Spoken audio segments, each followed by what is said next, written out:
Halo Pak D Lover, ketemu lagi dong sama Pak D. Tentunya masih di channel kesayangan kita semua, channelnya Pak D. Seperti biasa yo, kali ini Pak D bakal mendongeng sebuah alur cerita dari film-film yang kalian request. Dan untuk hari ini, filmnya adalah hasil requestan teman kita yang satu ini. Dia merequest sebuah film yang berjudul Afterlife. Film ini adalah film thriller yang dibintangi oleh Liam Neeson, salah satu aktor kesukaan Pak D ya, karena filmnya lumayan bagus-bagus. Oke wes lah, langsung saja kita masuk ke review. Silahkan klik dulu tombol subscribe-nya, klik. Kalau sudah, silakan duduk yang manis, jejer yang rapi, benerin dulu posisi BH istri kalian, dan Pak D, puter intro nih Pak D.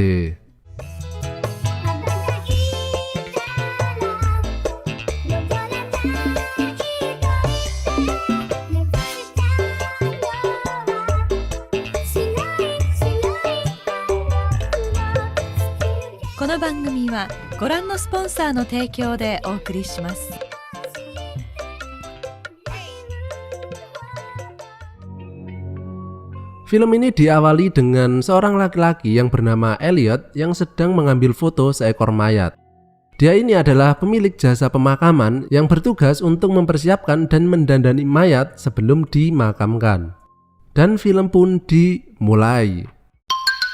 Psikopat penggila mayat. Scene diawali dengan adegan tandur atau bercocok tanam ya. Namun di sini terlihat ceweknya kayak nggak menikmati adegan tersebut. Entah karena ukurannya kurang gede atau sudah terlalu lebar ya. Cewek ini bernama Anna. Dia ini adalah seorang guru. Dan cowok ini bernama Paul. Dia ini adalah seorang pengacara. Paul yang kepikiran dengan sikap Anna tadi kemudian bertanya kepada Anna. Tapi Anna nggak ngaku kalau sebenarnya dia ini mengidap sebuah penyakit. Entah penyakit apa ya. Kemudian pas di sekolah, Anna melihat seorang anak yang bernama Jack yang sedang dibully oleh dua anak lainnya. Anna pun melerainya. Jack ini adalah seorang anak yang pendiam ya, yang nggak terlalu banyak bicara. Pas pulang sekolah, Anna mengalami peristiwa di mana lampu sekolah yang ada di belakangnya itu tiba-tiba mati semua dan kemudian muncul Jack. Sepertinya Anna ini tadi mengalami halusinasi. Kemungkinan ya ini disebabkan oleh penyakit yang dideritanya itu. Kemudian Anna pergi menghadiri acara duka, yaitu guru pianonya yang sudah meninggal. Dan di sini Anna sekilas melihat mulut mayat ini terbuka, tapi itu kemungkinan juga cuma halusinasi Anna saja. Malamnya Paul berencana untuk melamar Anna di sebuah restoran.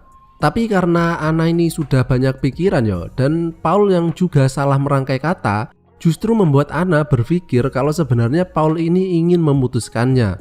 Anna pun marah-marah dan kemudian pergi meninggalkan tempat tersebut dengan mobil. Namun di tengah perjalanan, Anna yang sibuk dengan HP-nya akhirnya mengalami kecelakaan. Kemudian Anna kini sudah ada di sebuah ruang jenazah bareng Elliot tadi yang kini sudah bersiap-siap untuk memreteli baju Anna. Tapi pas Elliot mau menggunting baju dalam Anna, tiba-tiba mata Anna terbuka. Tapi dia nggak bisa bergerak maupun merasakan tubuhnya. Anna kemudian bertanya, di mana dan apa yang sudah terjadi kepadanya. Elliot mengatakan bahwa Anna sudah mati. Anna tentu saja nggak percaya. Kemudian Elliot menunjukkan surat keterangan dokter yang menyatakan bahwa dia sudah mati karena kecelakaan. Dan kemudian Elliot menyuntik Anna dengan suatu cairan yang katanya berfungsi untuk melemaskan otot yang sudah mati, dan Anna pun kembali tidak bergerak. Paul yang belum tahu tentang kecelakaan Anna barusan berusaha mencari Anna untuk meminta maaf kepada Anna. Dan dia baru tahu berita tersebut ketika diberitahu oleh ibu Anna. Paul pun terlihat shock ya mendengar berita tersebut. Dan dia langsung menuju ke tempat Elliot untuk melihat tubuh Anna.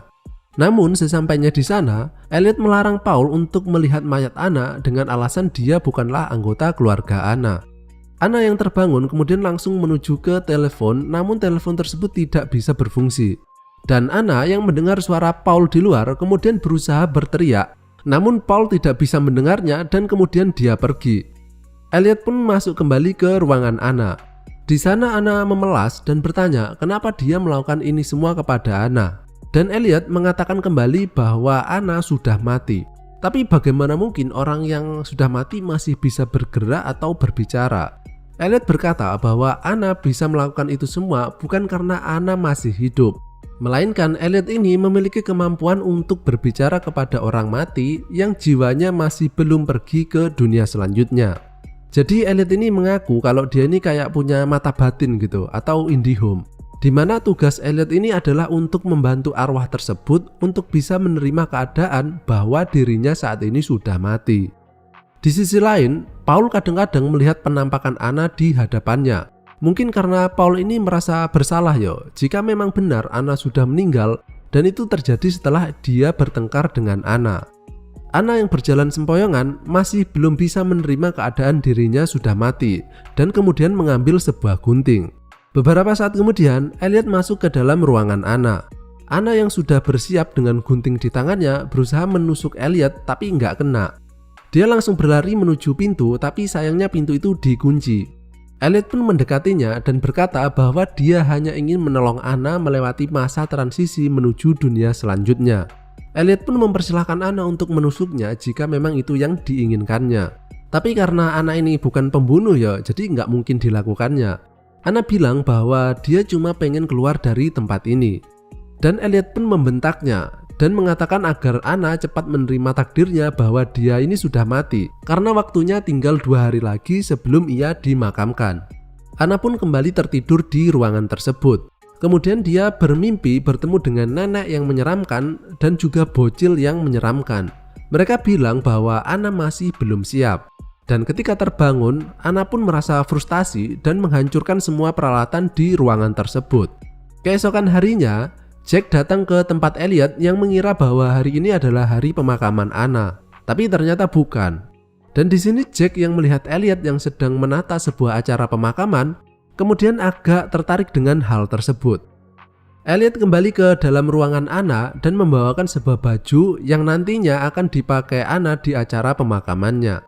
Dan ketika Elliot keluar, ternyata Anna tadi mengambil kunci milik Elliot.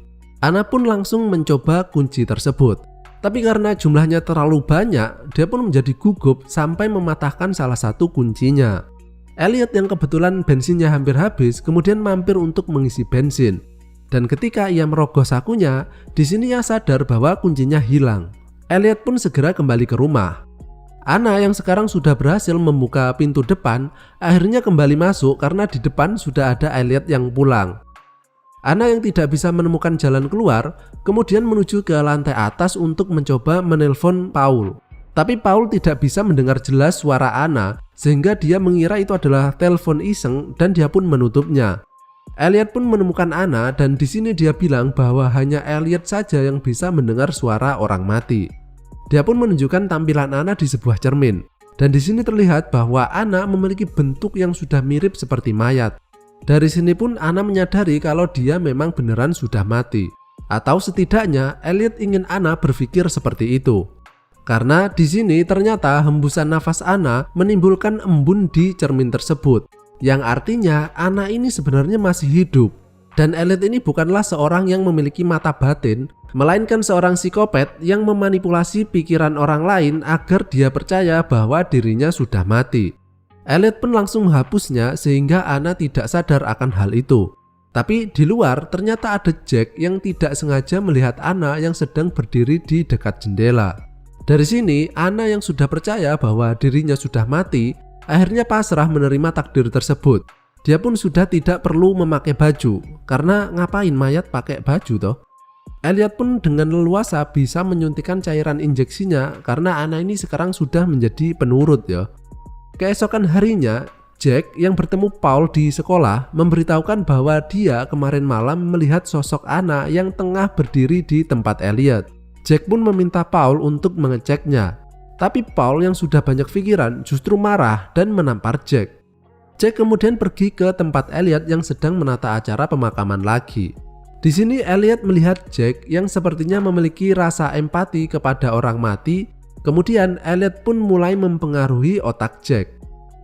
Paul yang kini mulai lagi memikirkan kata-kata Jack tadi, dia pun pergi ke tempat Elliot untuk mencari tahu kebenaran dari ucapan Jack. Dan Paul yang dilarang oleh Elliot pun tetap menerobos masuk hingga sampai di depan pintu di mana Anna berada. Paul menggedor-gedor pintunya, namun Anna di sini justru diam dan nggak bersuara. Karena dia berpikir percuma saja, kan dia sudah mati toh, jadi Paul juga nggak mungkin bisa melihatnya. Paul tidak menyerah, dia meminta tolong temannya yang seorang polisi untuk memeriksa tempat tersebut.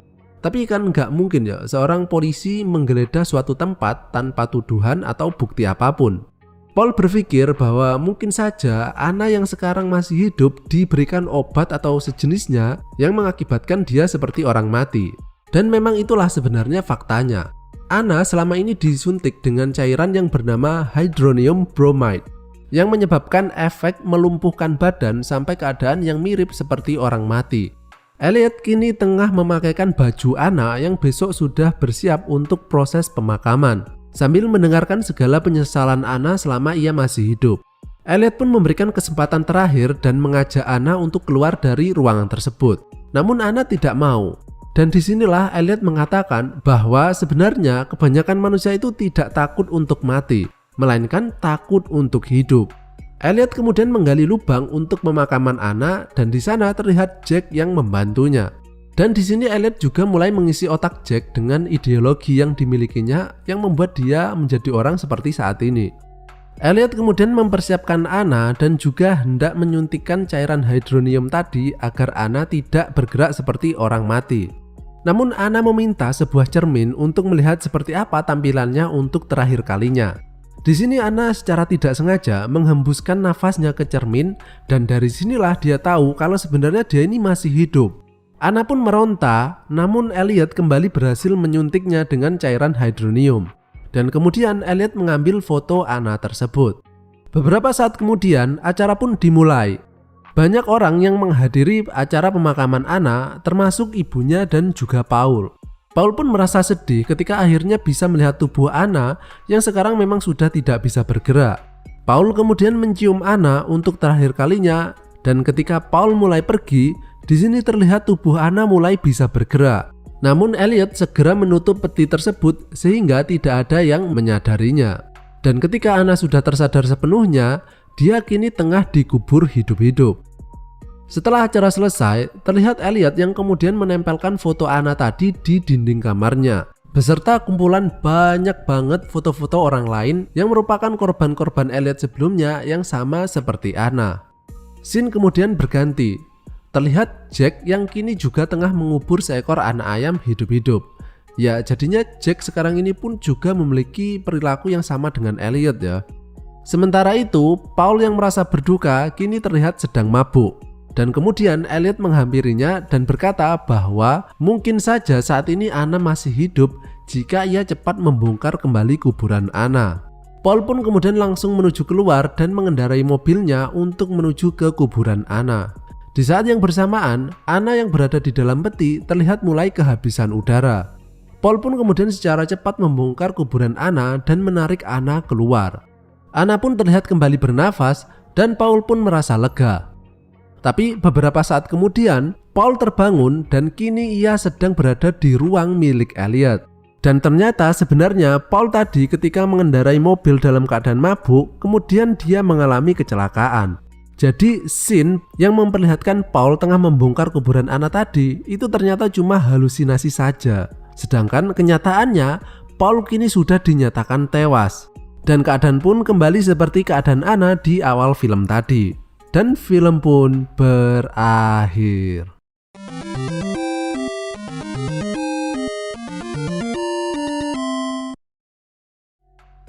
Sebuah film yang lumayan ya menurut Pak D untuk kategori thriller.